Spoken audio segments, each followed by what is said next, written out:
ariko nta bakene bazoba muri mwebwe, kuko Uhoraho Imana yanyu atazobura kubahera umugisha mu gihugu yabahaye kuba ishamvu yanyu, ngo mucegukire.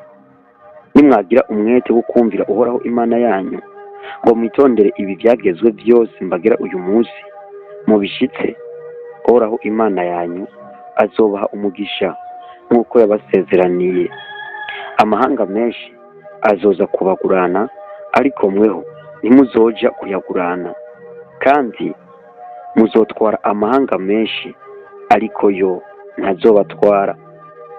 Aha ni mu gusubira mu byagezwe kandi ku murongo wa 15 uhereye ku karongo ka 4 ukageza ku ka 6 haravuga ngo, ariko nta bakene bazoba muri mwebwe, kuko Uhoraho Imana yanyu atazobura kubahera umugisha mu gihugu yabahaye kuba ishamvu yanyu, ngo mucegukire.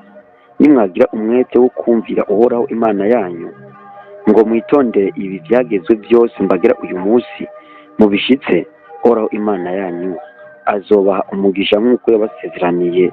Amahanga menshi azoza kubagurana, ariko mweho ntimuzoja kuyagurana, kandi muzotwara amahanga menshi, ariko yo ntazobatwara.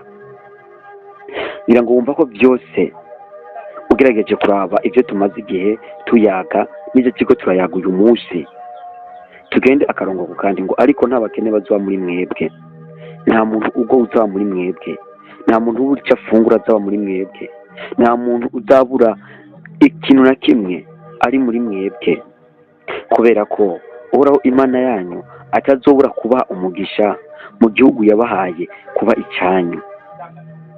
Uwo mugabo ibyo byose bizoshoboka nimwagira umwete, ngo nta mukene azoba muri mwebwe nimwagira umwete.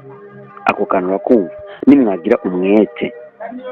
Urumva ntibizi uko birashoboka ko atamukene yoba muri twebwe, birashoboka ko atabibazo byoba mu mihani iwacu, birashoboka ko mu rugo iwacu hoba amahoro, birashoboka ko mu buzima bwacu twogira amahoro, birashoboka ko aho tubaye hoba amahoro, mugabo nitwagira umwete, mugabo nitwagira umwete wo kumvira Uhoraho Imana yacu, ngo twitondere ibi byagezwe byose tuzi, y'amabwirizwa yose twabwiwe, twagira urukundo tukakunda abandi nk'uko twikunda, tugafasha abandi, tukababarana, iyo byose tukabishitsa, ngo nta mukene azoba muri twebwe. Ngo ariko nimwagira umwete, Uhoraho Imana yanyu azobaha umugisha nk'uko yabasezeraniye, ngo amahanga menshi azoza kubagurana, ariko mwe ntimuzoza kuyagurana. Muri make, kwira wa mwete gusa wo kwitondera ibyagezwe nigo rufunguruzo. Ubundi urufunguruzo kugira ubuzima bwiza ni iki? Urufunguruzo kugira ubuzima bwiza ni ukwitondera ibyagezwe by'Uhoraho, ni ukubaha Imana, no gukunda Imana, ugahita amabwiriza yose uko ari 10, ugafasha abandi. Ibyo nta kabuza, nta kizo kubuza kugira ubuzima bwiza, kuko iyi ni birivuze ngo amahanga menshi azoza kubagurana. Muri make, mu buzima bwawe